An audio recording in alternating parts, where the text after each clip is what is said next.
Madam ఈ రోజు కొత్త ప్రభాకర్ రెడ్డి చేసిన వాక్యాల గురించి మీ వాక్యం చెప్పరా? ఆయన పాపము శాసనసభ ఎమ్మెల్యే అనుకుంటలేడు, మొత్తానికే టీఆర్ఎస్కి ఒక అధ్యక్షుల్లాగా ఫీల్ అయిపోతున్నాడు. అంటే ఫీల్ కాదు, అది భయంతో వచ్చినటువంటి మాట అనిపిస్తుంది. మొన్న తెలంగాణలో కాంగ్రెస్ పాలన చాలా బాగుంది, ప్రభుత్వం చాలా మంచిగా నడిపిస్తున్నారు రేవంత్ రెడ్డి గారు అని కృతజ్ఞతలు చెప్పిన 2 రోజులకు ఈ డైలాగ్ బయటకు వచ్చింది. ఎందుకంటే అక్కడ భయభ్రాంతులకు గురి చేసింది కేసీఆర్ మాస్క్ వేసుకున్నటువంటి కొత్త ప్రభాకర్ రెడ్డి. కాబట్టి ఆ కొత్త ప్రభాకర్ రెడ్డి నువ్వు నా అనుచరునివి, నేను చెప్పినట్టు గబుక్కున పోయి రేవంత్ రెడ్డి పాట పాడినవి ఎట్లా? ఇప్పుడు నువ్వు మాట్లాడకపోతే నడవదు, నువ్వు చెప్పాలి, నువ్వు తిట్టాలి, కాంగ్రెస్ని తిట్టాలి, ఎమ్మెల్యేలని కొనుగోలు చేస్తున్నామని చెప్పాలి, ప్రభుత్వం పడిపోతుందని చెప్పాలి. అయితేనే నీకు మళ్ళీ ఉనికి, లేకపోతే కట్టు అక్కడ కాకుండా ఇక్కడ కాకుండా చేస్తామని బెదిరించినట్టున్నారు. కాబట్టి ఆయన బయటికి వచ్చి పిచ్చి కూతలు కూర్చుండు. ఎవడన్నా ఓపెన్గా అందరు రియల్టర్లు రెడీగా ఉన్నాము, మేము డబ్బులు ఇస్తాము, మీరు ఎమ్మెల్యేని కొనుక్కోండి అని చెప్పిండ్రని ఎవడన్నా వేదిక మీద చెప్తారా? వాళ్ళంతా పిచ్చోళ్ళు ఎవరన్నా ఉంటారు అట్లా చెప్తే? అంతకన్నా దరిద్రము, రాష్ట్రానికి పట్టిన దరిద్రం అనుకోండి. లేదా ఆ నియోజకవర్గం ప్రజలు ఓటేసి ఈరోజు సిగ్గుతో తల వంచుకుంటారు, మేము ఎమ్మెల్యేని కొనుగోలు చేస్తున్నామని అదే వేదిక మీద చెప్తే ఆ ఊరు ప్రజలు, ఆ నియోజకవర్గం ప్రజలు ఏమని అని నోట్లు ఉంచుతారా అని కూడా తెలివి లేదా? అది ఎట్లా మాట్లాడిండు? ఇది ఫస్ట్ పక్కన పెడదాం. మా ప్రభుత్వాన్ని కూల్చేస్తారా, ఎవరితోనన్నా కొంటారా, ఇంకా ఎమ్మెల్యేని కొనుగోలు చేస్తారా అని ఫస్ట్ వర్షన్ అది పక్కకు పెడదాం. ఫస్ట్ ఆఫ్ ఆల్ ఈ మాట నేరమా కాదా? ఎమ్మెల్యేని కొంటాము, ఎంతైతే అంత కొనుగోలు చేస్తాము అనే మాటని మాట్లాడడం, ఒక వేదిక ద్వారా ఓపెన్ స్టేట్మెంట్ ఇవ్వడం అనేది ఎంత పెద్ద నేరమో ఒక్కసారి కొత్త ప్రభాకర్ రెడ్డికి ఇప్పుడు ఒక నోటీస్ పంపిస్తే అర్థమవుతుంది. అదే మేడం, ఇప్పుడు ఎలక్షన్ పెట్టినా సరే మేమే గెలుస్తాం అంటున్నారు. మరి ఎలక్షన్లు పెట్టేటోళ్ళకు ఎమ్మెల్యేని కొనుక్కునే అవసరం ఏమిటికి వచ్చింది? ఎలక్షన్లు పెట్టే మొక్కలైతే ఎమ్మెల్యేని కొనుగోలు చేసే పని ఏమున్నది? మీకు సత్తా ఉంటే, మమ్మల్ని దింపే ధైర్యం ఉంటే ఆ రకంగా పోరాటం చేయండి. ఇప్పుడు ఎమ్మెల్యేలు కొనుక్కునే మాట ఎందుకు వచ్చింది? మరి అంటే శాత కాలేదు కాబట్టి ఇంకేమన్నా చేయాలి, అడ్డదారులలో పోయాలి, తప్పుదోవ తొక్కాలి. మేము ఓపెన్ ఇచ్చిన నీలాగా కాదు కదా, మా ఎమ్మెల్యేలు ముఖ్యమంత్రి దగ్గరకు వచ్చి వాళ్ళ పనులు, వాళ్ళ నియోజకవర్గం అభివృద్ధి గురించి చర్చలు చేస్తున్నారు, కూర్చుంటున్నారు. ఇప్పుడు కూడా మా సిఎల్పి మీటింగ్ జరుగుతున్నది అక్కడ మొత్తం ఎమ్మెల్యేలతో. అభివృద్ధి కోసం మా జాస, తెలంగాణ ప్రజలకు ఇచ్చిన హామీల్ని నెరవేర్చే లోపల మా పని. కానీ మీరేమో పని లేదు, మీకు ఎంతసేపు రాజకీయ ఆకాంక్ష. ఎట్లా అంటే రాజకీయం తప్పించి వేరే లేదు, చండాలమైన రాజకీయం. ఎట్లన్నా ప్రభుత్వాన్ని పడేయాలి, మేము రావాలి అధికారులు. ఎందుకంటే 400 ఎకరాలు కండ్లు పడ్డాయి దాని మీద. ఆ 400 ఎకరాలు గైబ్ చేయాలి అని అంటే మళ్ళీ మా ప్రభుత్వం రావాలి. అది రావాలని అంటే ఏదో ఒకటి ఇట్లా మీడియాలో సెన్సేషన్ చేయాలి, అల్లొల్లి చేయాలి.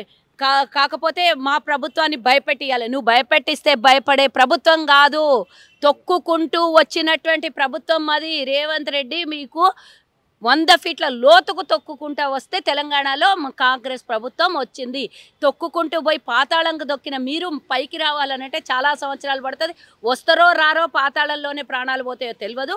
అట్లాంటి మీకు మళ్ళా ఉనికిని చాటుకోవడానికి పిచ్చి పిచ్చి కూతలు కూస్తున్నారు. ఈరోజు ప్రజలే తువాను సార్, నేను చెప్పాల్సిన అవసరం లేదు. నేను ఒక అధికార ప్రతినిధిగా, కాంగ్రెస్ నాయకురాలుగా, కాంగ్రెస్ కార్యకర్తగా, కాంగ్రెస్ అభిమానిగా, కాంగ్రెస్ జెండా మోసిన దానిలాగా నేను చెప్పాల్సిన అవసరం లేదు. సామాన్య ప్రజలను అడగండి.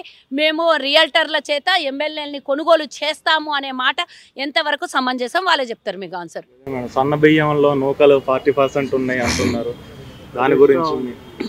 ఫస్ట్ ఆఫ్ ఆల్ సన్న బియ్యంతో ఏ ప్రభుత్వం ఇచ్చినా మీరు ఒక ప్రజాప్రతినిధులు అయితే మీరు వాళ్ళతో కూర్చొని భోజనం చేయండి. కాకపోతే ఇంకా రేషన్ షాపులలో పోయి చేత్తోని వాళ్ళకు పేదలకు ఒక 6 కిలోల బియ్యం సర్వీస్ చెయ్యండి. కానీ అది శాత కాదు. ఇచ్చిన బియ్యం నూకలున్నాయి, ఇచ్చిన బియ్యం మా మోదీ ఇచ్చిండు, గివి కూతలు కూసే బదులు చేసిన దాని మీద అప్రిషియేషన్ చేయకున్నా పర్వాలేదు. మీరు ఇట్లాంటి మాటలు మాట్లాడితే ప్రజలే మిమ్మల్ని కొడతారు. కొన్ని రోజులు అయితే ఉరికిచ్చి కొడతారు, ఊర్లలోకి రానియరు మీకు. కాంట్రాక్ట్ బిల్లుల గురించి ఇక పదే చెప్తున్నా, అప్పుడు కూడా చెప్పినా, ఇప్పుడు కూడా చెప్తున్నా. కాంట్రాక్టర్ బిల్లుల గురించి అడిగే హక్కు వాళ్ళకి లేనే లేదు. అసలు వాళ్ళు పెట్టిపోయిన బకాయిలు మేము తీరుస్తుంటే మాకు కాంట్రాక్టర్ల బిల్లులు చెల్లించలేదని మమ్మల్ని అడిగే ధైర్యం వాళ్ళకి ఎక్కువ ఉంది.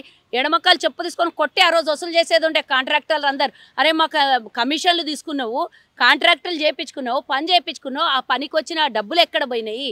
మాకు బిల్లులు బకాయిలు పెట్టిపోయినావు, ఇప్పుడు వచ్చిన ప్రభుత్వం మీద మేము భారం వేసినాం వాళ్ళకి అని ఆ రోజే 4 తన్ని వీళ్ళ దగ్గర వసూలు చేసింటే బాగుండే ఆ కాంట్రాక్టర్లు. ఇప్పుడు మేము వచ్చి ప్రజలు ఆగం కావద్దు, కాంట్రాక్టర్లు ఆగం కావద్దు అని 41,000 కోట్ల రూపాయలు బకాయిలు పెడితే కొన్ని మేము తెరుస్తున్నాం. అవి మళ్ళీ సిగ్గుశరం లేకుండా కాంట్రాక్టర్లకు పైసలు ఇవ్వలేదంటాడు.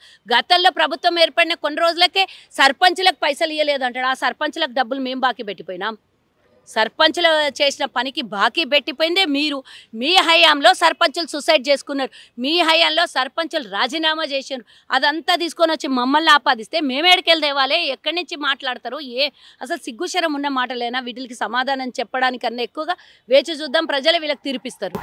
కౌశిక్ రెడ్డి కౌశిక్ రెడ్డి గురించి ఎంత మాట్లాడితే ఆయనను హైప్ చేయడం నాకు ఇష్టం లేదు. పదే పదే చెప్పినా, ఇప్పుడు కూడా చెప్తున్నా, ఆయనకు పాడెక్కే టైం దగ్గరకు వచ్చింది. కేసీఆర్ కేటీఆర్ ఏదో ఆయనకు పిలిచి వర్కింగ్ ప్రెసిడెంట్ తర్వాత నెక్స్ట్ పొజిషన్ ఏమన్నా ఇస్తారేమో అని ఆయన తాపత్రయం ఆయన పడుతున్నాడు. పడనేండి కొన్ని రోజులు ఏదో ఒక పొజిషన్ కోసం పడేటోళ్ళని రాజకీయంగా వాళ్ళతో కొట్లాడుండి, కానీ అనవసరంగా పబ్లిక్కి మంచి సర్వీస్ అందిస్తున్న ప్రభుత్వం మీద మీరు మాట్లాడి మీరు చేసినటువంటి ద్రోహమో, నువ్వైతే కాంగ్రెస్లో ఉంటివి, తిన్నింటి వాసాలు లెక్కబెట్టి పోయినోనివి, ఈరోజు టీఆర్ఎస్లోకి పోయినవు, అక్కడ ఒక ఎమ్మెల్సీ నీ ముఖాన పడేయంగానే కాంగ్రెస్ని తిట్టినవు, తల్లిపాలు తాగి రొమ్ము గుద్దిన రకం ఇది. తెలంగాణ ఉద్యమకారులను తరిమి కొట్టినవు. ఈరోజు వచ్చి మేమేదో ఎగ్జామ్స్ పెడితే లీకేజీలు అవుతున్నాయి, లేకపోతే ఎక్కువగా గ్రూప్ 1 ఎగ్జామ్కి ఎక్కువ మంది విద్యార్థులు ఎట్లా రిజల్ట్ వచ్చింది అని అడుగుతున్నాం. ఫస్ట్ ఇది మేము ఒక ట్రాన్స్పరెంట్గా ఎలాంటి తప్పిదాలు లేకుండా మేము అన్ని ఎగ్జామ్స్ కండక్ట్ చేస్తున్నాం. ఫస్ట్ ఉన్న ప్రభుత్వం ఉన్నప్పుడు మీరు చేసిన లీకేజ్ల గురించి ఒక్కసారి నెమర వేసుకో. ఆ తప్పిదాలు మా మీద రుద్దాలి అనే ప్రయత్నం చేస్తే ఉరికిచ్చి కొడతారు కౌశిక్ రెడ్డి నిన్ను. Please subscribe to the channel and download the Politicos app from the links in the description.